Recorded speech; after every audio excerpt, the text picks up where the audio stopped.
தற்போதைய அண்மை செய்தியை பார்த்துக் கொண்டிருக்கிறோம். கோவையில் ஜூன் 15 நடைபெறும் முப்பெரும் விழாவில் தேர்தல் வெற்றிக்கு உழைத்தவர்களுக்கு பாராட்டு விழா நடத்தப்படும் என முதலமைச்சரும் திமுக தலைவருமான மு.க. ஸ்டாலின் அறிவித்திருக்கிறார்.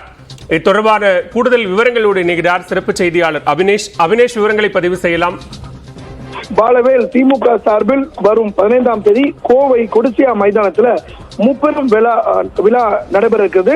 இந்த நிலையில் முதலமைச்சர் மு.க. ஸ்டாலின் திமுக தொண்டர்களுக்கு ஒரு அழைப்பு மடல் எழுதியிருக்கிறார். மிக முக்கியமாக நடைபெற்று முடிந்த நாடாளுமன்ற தேர்தலில் 40க்கு 40 என்கிற அந்த வெற்றியை திமுக கூட்டணி வெற்றி பெற்றிருக்கிறது.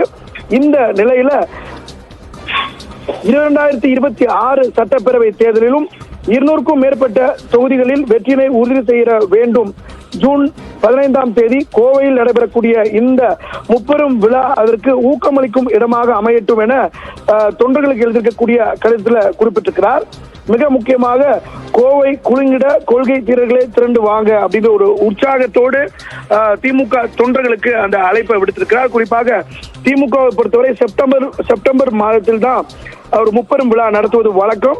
ஆனால் இந்த வெற்றி தொடர்ந்து மறைந்த முன்னாள் முதலமைச்சர் கருணாநிதி அவர்களுடைய பிறந்தநாள் விழா இவற்றையெல்லாம் சேர்த்து ஒரு முப்பெரும் விழாவாக கொண்டாட வேண்டிய ஒரு அவசியம் ஏற்பட்டிருப்பதாகவும், எனவே வரக்கூடிய 2026ஆம் ஆண்டு சட்டப்பேரவை தேர்தலில் திமுக கூட்டணி 200க்கும் மேற்பட்ட இடங்களில் வெற்றி பெறுவதற்கான ஒரு ஊக்கம் அளிக்கக்கூடிய இடமாக இது அமையட்டும் என திமுக தொண்டர்களுக்கு முதலமைச்சர் மு.க. ஸ்டாலின் ஒரு அழைப்பு மடல் எழுதியிருக்கிறார். வரும் ஜூன் 15ஆம் தேதி கோவையில் உள்ள கொடிசியா மைதானத்தில் திமுக சார்பில் இந்த முப்பெரும் விழா நடைபெற இருக்கிறது.